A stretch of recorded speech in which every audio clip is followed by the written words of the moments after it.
Okay, so a few days ago I ran a poll on the Pac-Man Discord asking which bonus fruit they deemed to be Pac-Man's worst. And the results were really not that surprising, to be honest. The strawberry got 131 votes or 55%, the cherry got 53 votes or 22%, and then there's the melon and key with 36 and 40 votes respectively. Now, one would think that the fruit that appear late in the cycle are naturally better than the ones before it, right? Well, that's not always the case. You see, this poll sparked quite a discussion regarding Pac-Man's weaker bonus fruit. A large majority certainly agreed the strawberry is Pac-Man's most situational fruit, claiming that it's a worse version of the cherry and that its benefits are not worth the extra charging time. There were also arguments that the extra charging time is barely significant and that its range and knockback strawberry offers would place it above the cherry in usefulness. It didn't take long and soon people were doubting the usefulness of the melon and even the key, claiming that the extreme charging times were not worth the benefits. That's when I got curious and started asking people to post their own bonus fruit tier lists. There were a lot of good ones, there were some bad ones, and there was a lot of interesting ones. The top spots were almost always taken by the bell in the collection, which is not too surprising. The apple scored consistently high as well, generally being placed on the higher end of most tier lists. The melon can be either placed smack dab in the middle or a bit higher, but the general consensus is that it's almost always exactly below the apple. And here's where things start to get weird. The key, as well as the orange, would find themselves literally anywhere on the tier list. The key would either be one of the best alongside the bell in the collection, or high tier alongside the apple. Hell, there were even some cases where it could be found on the bottom of some people's tier list. The same could be said for the orange too. The cherry and strawberry were consistently on the bottom of most tier lists, which again isn't all that surprising, until someone came up with a really good question amidst the chaos. Would it be fair to say that the earlier charged fruits are more versatile compared to the later ones? Well, to answer those questions, here's an individual analysis on every single bonus fruit.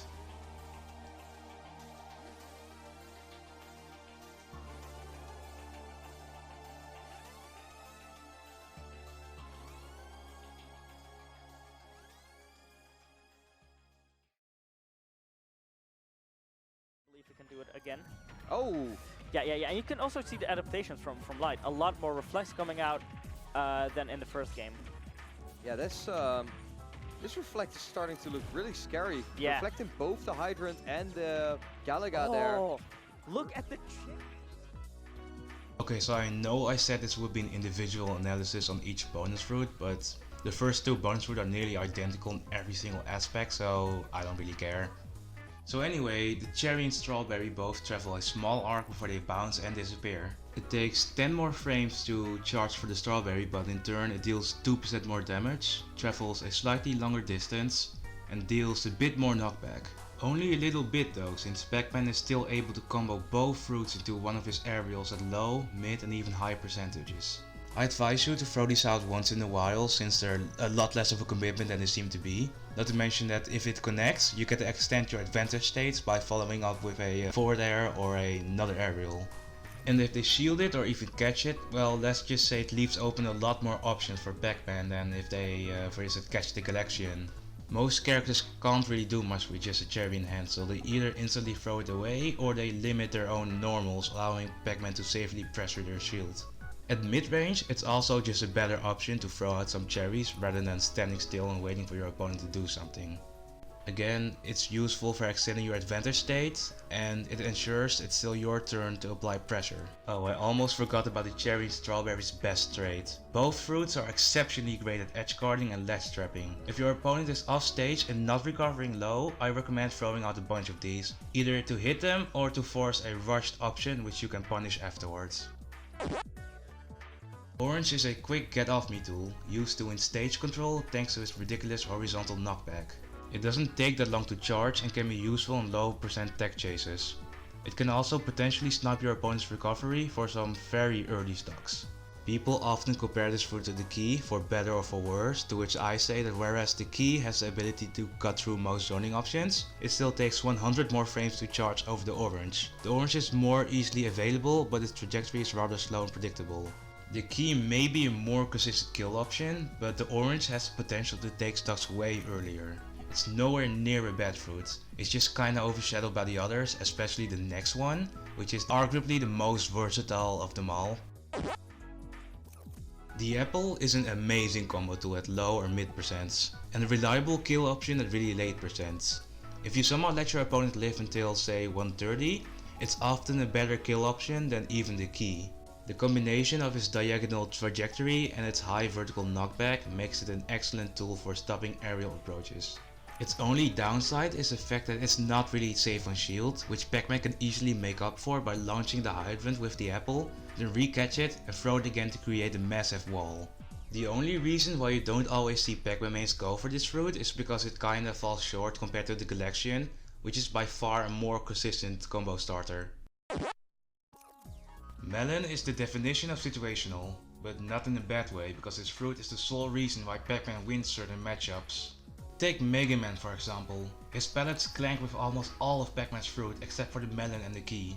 The melon straight up eats through a lot of projectiles and kinda creates a slow moving wall the opponent can't simply jump over.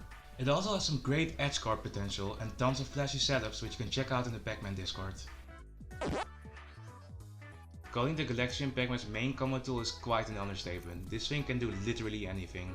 It's honestly not a surprise why the first thing most Pac-Mans do is run away and charge for this bad boy. It's a combo starter, a combo extender, free shield pressure which can lead to a free grab. The only thing it can't do is kill. Oh wait. Was the one that knocked the hydrant towards him. Oh, that's a big combo by Purple Nemo and the power pellet. He's gone. He's gone. But yeah, even if it is the most obvious option in the world, there's not much your opponent can do once they get hit by this thing, aside from eating 50% damage. The only actual downside of using the collection is the risk of the opponent catching it and using it against you, which can easily be countered by throwing the thing from your hand, which is already twice as fast. There are only a few matchups where fishing for the collection at low percent is a bad idea. Basically anyone with a reflector, but aside from that it's easily one of Pac-Man's best options in neutral. If there's any fruit that benefited the most out of Ultimate's new fruit recycling mechanic, it definitely has to be the bell. Whereas the collection requires you to put yourself in a slightly unfavorable position, you can just throw around the bell like a dodgeball and the opponent will more often than not avoid the thing like the plague. It's by far Pac-Man's best fruit since it's not only a free smash attack at 70, it's also a combo tool at lower percent, as well as the amazing ledge trap. Playing against Pac-Man with a bell in hand is one of the scariest situations to be in. You can win neutral against this character and still die in 70 because you breathed the wrong way while Pac-Man happened to be holding shields. And as if it weren't easy enough to catch the bell, Pac-Man can also launch the hydrant using the bell in order to safely re-catch it. Whereas I'd say Pac-Mans who are over-reliant on the collection are pulling themselves back, I'm afraid I can't say the same for the bell, it's just too good of an option. The key is the last fruit to appear in the cycle. Now one would think that a projectile that takes 132 frames to charge would actually be a decent kill option, but alas in that aspect it's overshadowed by the bell, the apple and even the Galaxian. That aside though, the key is actually a really good zone breaker. It has the fastest trajectory out of all the fruit and has the same projectile piercing property as the melon, making it really useful for characters like Snake and Mega Man. I'd say throw out a few of these when your opponent is either camping or isn't expecting it since it's really hard to react to. So yeah, every single fruit has its own uses, but if I had to make a tier list it would probably look like this. There's the bell in its own tier, then the Galaxian a little bit lower but still on its own, and then followed by the rest. There's no such thing as a bad bonus fruit, though I must admit that the fruits that appear later in the cycle have a clear edge over the early ones. Keep in mind though that in a lot of mashups there's really no need to directly go for late fruits such as the Galaxian Bell or Key. When you win neutral it's most likely because of Pac-Man's strong normals and aerials rather than the opponent being hit by random projectiles. Bonus fruit is just a tool, not Pac-Man's entire neutral. I recommend getting familiar with all of Pac-Man's tools if you truly want to improve. Thanks for watching.